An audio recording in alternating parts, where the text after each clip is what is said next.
وأحل الله البيع وحرم الربا وأحل الله البيع وحرم الربا. السلام عليكم ورحمة الله وبركاته.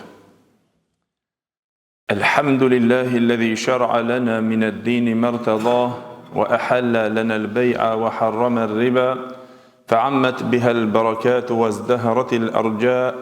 أشهد أن لا إله إلا الله وحده لا شريك له له الملك وله الحمد في الأرض والسماء. وأشهد أن نبينا وحبيبنا وشفيعنا محمد رسول الله إمام المرسلين وخاتم النبيين وصفوة خلق الله أجمعين. نشهد بأنه بلغ الرسالة وأدى الأمانة ونصح الأمة وكشف الله به الغمة وجاهد في الله حق الجهاد حتى أتاه اليقين. فصلوات الله وسلامه عليه وعلى آله وصحابته والداعين بدعوته والعاملين بسنته بإحسان إلى يوم الدين وبعد. Gjithë falënderimet dhe lavdrimet I takojnë Allahu xhalla xjalaluhu, salavatet dhe selamet I përcjellin profetit ton Muhammedit sallallahu alaihi wasallam, familjes së tij, shokëve të tij dhe gjithë ata të cilët pasojnë rrugën e tyre me të mirë deri në ditën e gjykimit. Të dashur vëllezër musliman, me të vërtetë se shariati islam ka ardhur me ruajtjen e 5 domosdoshmërive, e cila njëra prej tyre është ruajtja e pasurisë.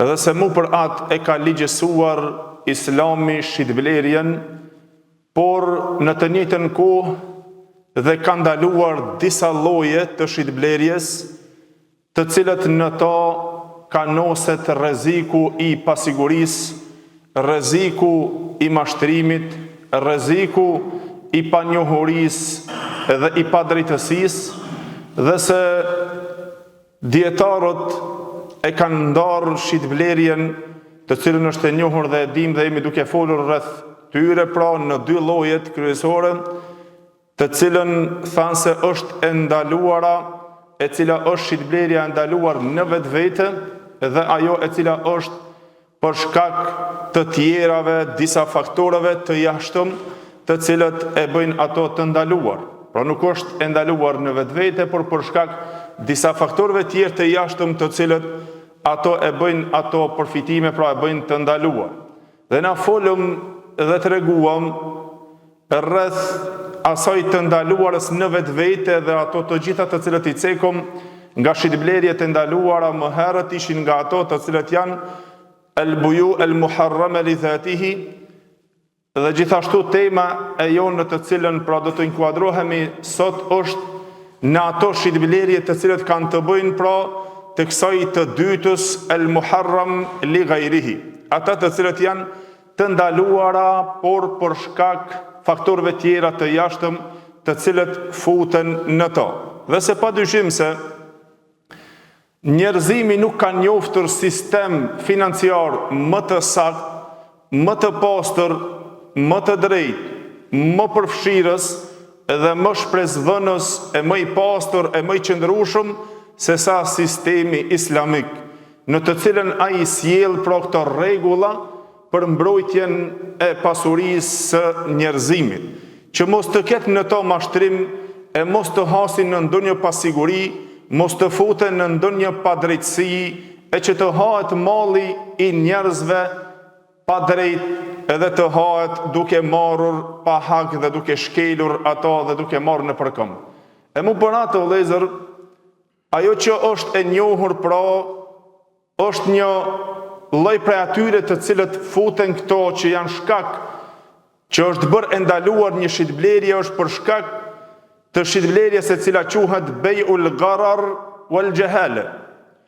Kjo bej'ul gharar, shitblerja e cila është shitblerja e pasigurisë, shitblerja që ka në to rrezikshmëri edhe ka panjohuri në to, e që përfundimi I saj nuk dihet, pra mu për atë në këtë pikë pra, ka ndaluar pejgamberi jon sallallahu alaihi wasallam për këtë lloj të shitblerjes të cilën haset të njerëzit, edhe hadithin të cilën e transmeton Imam Muslimi nga Ebu Hurajra radiallahu anhu, i cili tha se naha an-nabiyyu sallallahu alaihi wasallam an bai'il hasati wa bai'il gharar.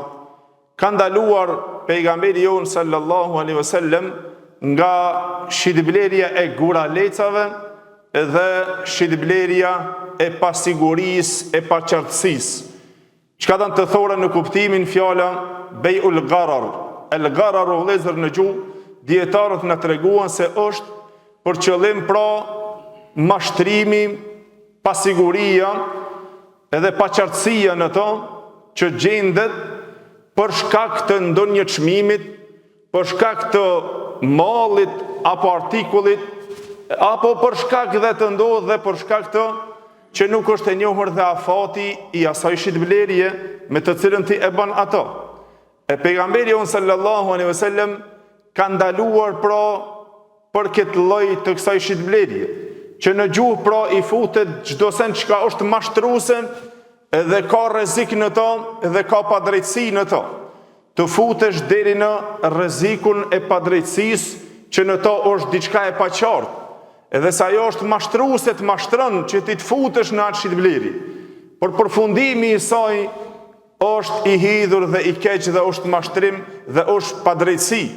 Sikur që rrjedh në këtë kuptim pra, në Kur'an shumë herë Allahu xhelle xhelaluhu e ka përdorur këtë fjalë për në çështjen e mashtrimit të krye mashtruesit i cili i mashtron njerëzit, tha wa gharrakum billahi al-gharur. Ju ka mashtruar juve kundrejt Allahut xhelle xhelaluhu krye mashtruesi, pra shejtani i cili i mashtron njerëzit. Ti stolis disa sende, ai ti bën në formë të duken të mira dhe të dobishme dhe të mendoj se ti fiton, por në fakt përfundimi i saj nuk është i njohur. Përfundimi i saj është i pasigurt dhe është pastaj mashtrim që ti mashtrohesh. Sikur që Allahu xhelle xhelaluhu tha wa mal hayatud dunya illa mata'ul ghurur. Nuk është jeta e kësaj bote vetëm se një kënaqësi mashtruese, kaluese, wa gharrathumul hayatud dunya. I ka mashtruar ato jeta e kësaj bote. Pra gjithë pra kjo, e cila futet në këtë të njohurën, të quajturën prej shkaqeve, e cila është shkak i ndalimit të një shitblerje, pra futet në këtë të quajturën bai'ul gharar, pra shitblerja e cila pra është me pasiguri, me rrezikshmëri dhe me padrejtësi në to. Përmban padrejtësi në to. Për atë në terminologjinë e jurisprudencës islame, dietarët thanë është cila do shitblerje e cila kjo në veçanti e ka përfundimin e paqartë. Mund të ketë, pra nuk i dihet se arrihet ajo shitblerja, ai fitim a nuk arrihet. Ke ajo pra në çmimin të cilën ti e bën një kontratë me një çmim të pasigurt, ose të jetë, domethënë, me një mall, me një pasurime të cilën ti, ose me një artikull të cilën e bën të pasigurt, ose me ndonjë caktim e cila është e pasigurt, ndonjë afat që nuk ka siguri se ke afatin, domethënë, të sigurt të saj. E mu për atë vëllezër këto çështje, pejgamberi on sallallahu alaihi wasallam pra i ndaloi, sikur që na tregoi Ibn Qayyim rahimullah, tha bai'ul gharar është ajo shitblerje e cila nuk dihet se arrihet ajo fitimi i saj apo nuk arrihet, është e pamundur që të dorëzohet në moment që nuk është mundësia e dorëzimit të asaj pasurie edhe të asaj shitblerje, aty pra mungon çështja aty e pasigurisë dhe e paqartësisë, gjithashtu pra që në ta nuk është e njohur as sasia e saj, as vlera e saj, as malli i saj, aty pra futen këto të cilët futen pra në pasiguri, edhe në rrezikshmëri, e në mashtrim, edhe në padrejtësi. Për atë pejgamberi sallallahu alaihi wasallam pra hadithin që cekëm tha, ka ndaluar nga shitblerja e guralecave edhe shitblerja e cila është proshitja el gharar, e pasigurisë dhe mashtrimit. Pra, ose mund të quhet shitblerja e spekulimit, shitblerja spekulative, por më përfshirë se është ajo që ka në të pasiguri e mashtrim të cilët profuten në këtë shitblerje, për shkak spekulimeve të cilët bohen në atë shitblerje. Dhe çka do të thore këtu pejgamberi sallallahu alajhi wasallam, që e përmendi shitblerjen e guralecëve. Më herët të kohës së xahiljetit të vëllezër e bënin, e lidhnin shitjen e tyre me fat të hudhjes së gurit. E hudhnin një guralec kudo që të prek, cilën do prej rrobave ta prek, apo prej mallit të cilën e ka prek, të i thotë se cilën ta prek ky guri, e ke këtë mall me këtë çmim. Mu për atë pra është ndaluar kjo çështje, shkaku se ka pasiguri. Ti me atë çmim që e merr mund të bjen në ndonjë mall, në ndonjë artikull që është i pavlefshëm, mund të ketë ndonjë artikull i vlefshëm, pra nuk ka qartësi, nuk ka në to siguri. E kanë përdorur shumë herë dhe për në tokë, nëse është hudhur një guralec, sado që ta hudhim larg, ku të bjen ky guraleci, aq pra si përfaqe të asaj tokës, do të marrësh pra distanca e largësisë asaj si përfaqe, ku të bjen guri, kaq tokë do të shes.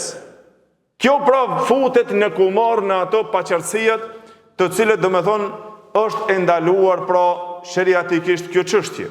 Dhe se ajo e cila bjen pra në këtë pjesën e kësaj shitblerje të cilët futen në to që ka paqartësi dhe ka në to pasiguri edhe përmban gjithashtu edhe pa drejtësinë to, për shkak të mashtrimeve të cilët mund të ndodhin në to, sheriati islam e ka ndaluar pra këtë lloj të shitblerjes e cila bëhet pra të njerëzit, se kjo ndodh vazhdimisht që të ndodh të njerëzit. Mu për atë, tha an-Nawawi rahimahullah, tha ajo baza nga bazat kur është ndaluar pra, është një bazë e rëndësishme shumë nga bazat e kapitullit të shitblerjes, ndalimi bejul gharar. Që ky ndalimi i shitblerjes për shkak të paqartësisë në to, të cilën ka, të pasigurisë dhe rrezikshmëria e cila është pra në to. Futen në to shumë lloje të shitblerjes. Ato shitblerje të cilët malli nuk është ekzistues aty, nuk është prezent, ka lloje të atyre të cilët për shembull të shitet diçka që nuk është në provën dhe nuk është i fuqishëm në dorëzimin e atij malli, sikur të shitet për shembull peshku në ujë. Ta shesun e peshkun, po në këtë liçenin çka ka peshka.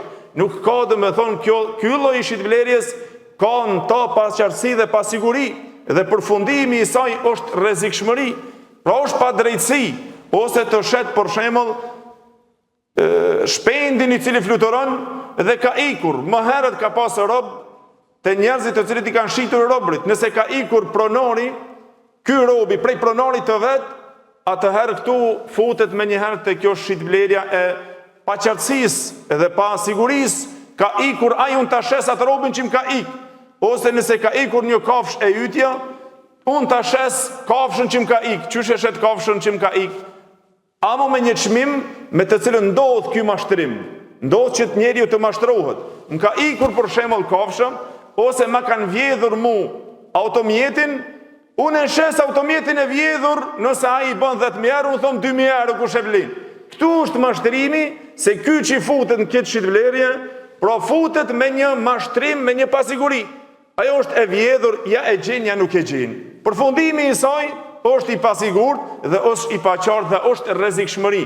Pra janë forma të shitblerje të cilët të mashtron që ti të futesh në to. E mu për atë, dietarët të vëllezër e ndan pra këtë bejul gharar në 3 lloje të saja, në të cilën Sheh Islam Ibn Taymi rahimullah tha i posedon 3 lloje të saja. Duke e cekur atë lloje në të cilën pra futet në to si shkak që është lidhur në atë pjesë pra të cilën ndodh që mos qartësimi i saj të jetë, pasiguria e saj dhe në to ka dhe padrejtësi të saj, pra është bejul gharar, tha ose mund të jetë imma an yakuna ma'duman, të jetë jo prezente, jo ekzistente.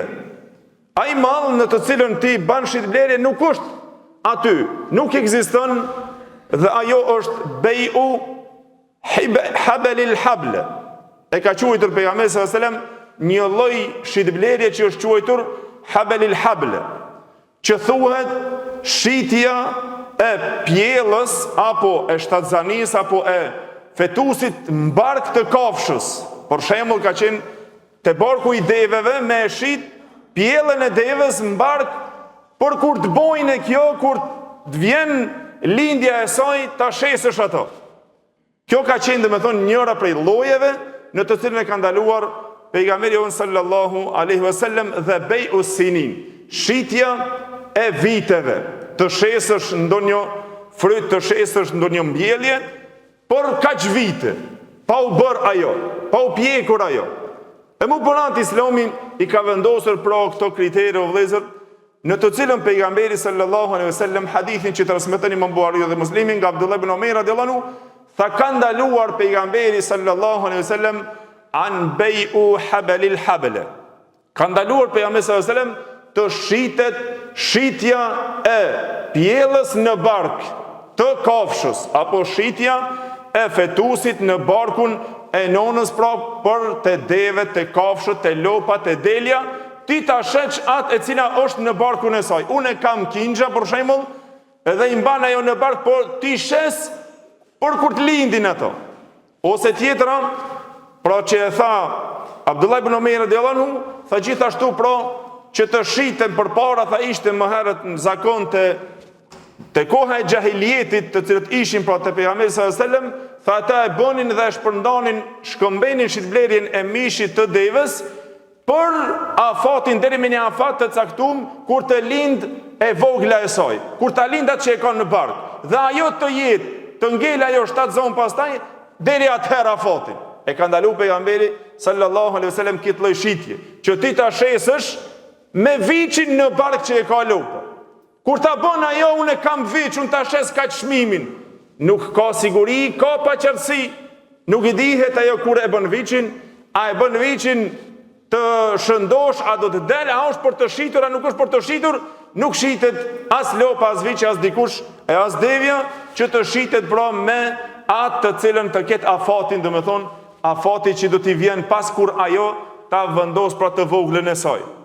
E kështu me radhë, pastaj vjen dhe me thonë çështjen të cilën e ka ndaluar pejgamberi sallallahu alaihi wasallam, është bei'u sinin. Bei'u sinin është ajo shitblerja para prakje, por të cilët kanë shitur i thuhet shitblerja e viteve. Çka do të thonë shitblerja e viteve? Të shesësh një mall, një artikull për 4 ose 5 viteve të cilët do të vinë. Për shembull, të thuhesh ta shes patligjonin, ose ti shes për shembull kompirat, ose ti shes diçka prej bimëve të cilët janë të tokës, ose të pemëve, frytet e pemëve, ti shes shembull qërshijet, ose ti shes vishnjat, ose ti shes këto, të shes mollat, për 5 vitet e ardhshme, për 3 vitet e ardhshme. Këtu ka pasiguri dhe paqartësi dhe përmban padrejtësi, se nuk e din se ato vitet e ardhshme a do të bën ajo fryta, a nuk do të bën fryte. E këtu pra është e ndaluar që të shiten pra shitjet e shtyra pra në vite, sikur që erdhë hadithi pejgamberit sallallahu alaihi wasallam, që transmeton Imam Muslimi nga Jabir ibn Abdullah radhiyallahu anhu, tha naha an-nabiy sallallahu alaihi wasallam an bei'is sinin.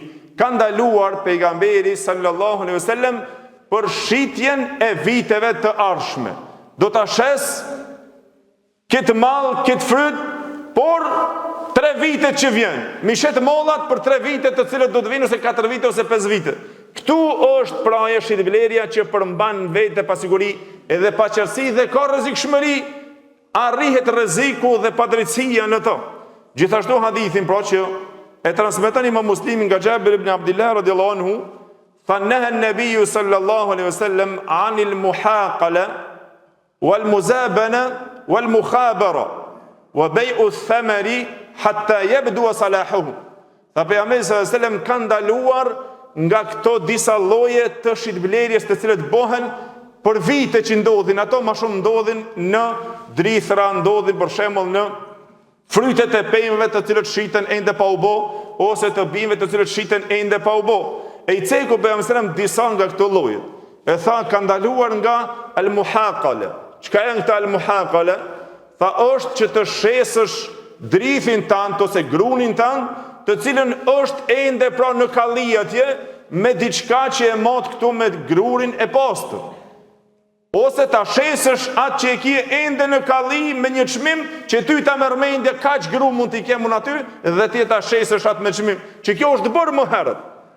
Unë e shes, po e kam kallamboqin, ose e kam ato, i kam drithin, e kam atë, me ato të cilën do të vjen pas ende pa u bë. E ka ndaluar pejgamberi sallallahu alajhi wasallam të shitet diçka ende pa u bë ajo. Wal muzabana tha është të shitet hurmat, pra në Medinë ose në qytetin e pejgamberit sallallahu alajhi wasallam kanë përdorur hurmat, të shiten hurmat pa u bë me hurma të cilët kanë qenë domethënë të bëra këtu.